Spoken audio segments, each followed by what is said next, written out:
Bismillah, alhamdulillah, salatu wassalamu ala rasulihi wa ala alihi wa sahbihi wa mawalah wa ba'du.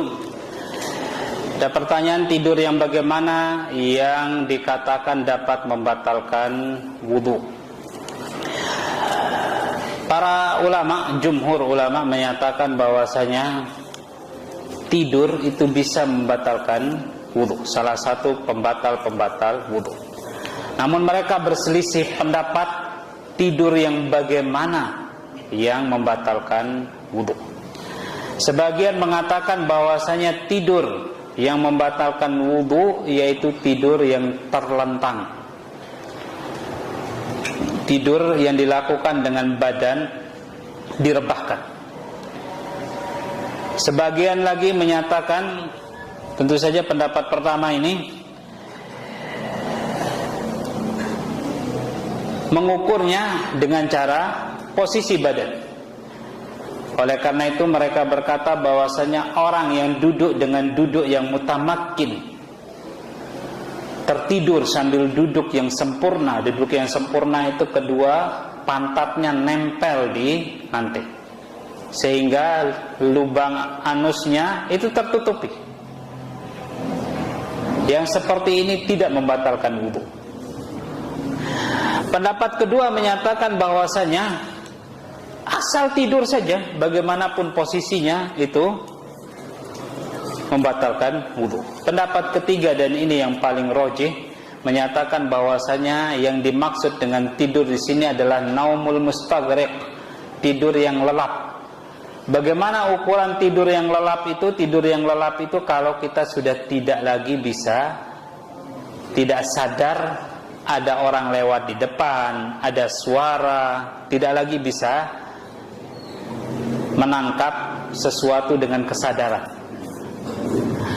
Alasannya apa? Alasannya karena tidur dihitung sebagai pembatal wudu itu karena madhannatun li khuruji rih.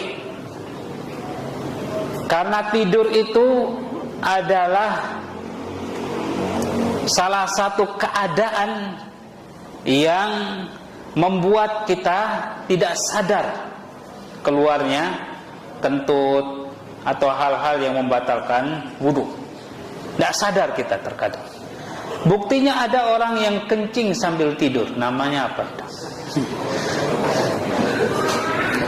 Ya.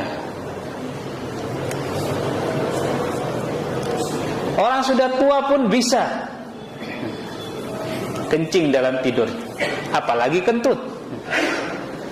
Sudah sangat sering terjadi. Nah, kalau tidurnya tidak sadar membuat dia tidak sadar, dan salah satu, dan kita semua bisa mengukur sadar atau tidak sadarnya tidur kita. Saya yakin semuanya pernah tidur pada saat sholat khutbah Jumat. Pada saat khutbah Jumat, tidurnya orang itu beda-beda. Ada yang tidurnya subhanallah sampai ngorok, dibangun-bangunkan, tidak bangun-bangun, subhanallah. Tapi pas qomat langsung. Tapi pas ditegur-tegur seperti ini tidak bangun-bangun. Ini naumul mustaghriq yang seperti ini. Tidurnya tidur, ya. Kalau dia tidak merasa dibangunkan, tidak merasa ada suara khutbah, tidak merasakan apa-apa, maka dia segera pergi wudu karena sudah batal wudu. Ada orang yang tidur baru hanya sekedar dibeginikan saja di depan mukanya, dia sudah bisa menangkap bayangan tangan. Khutbah masih sayup-sayup terdengar. Nah, ini bukan naumul mustaghriq. Yang orang ini kalau kentut sedikit saja dia bisa kaget, terasa. Ini tidak membatalkan wudu yang seperti ini.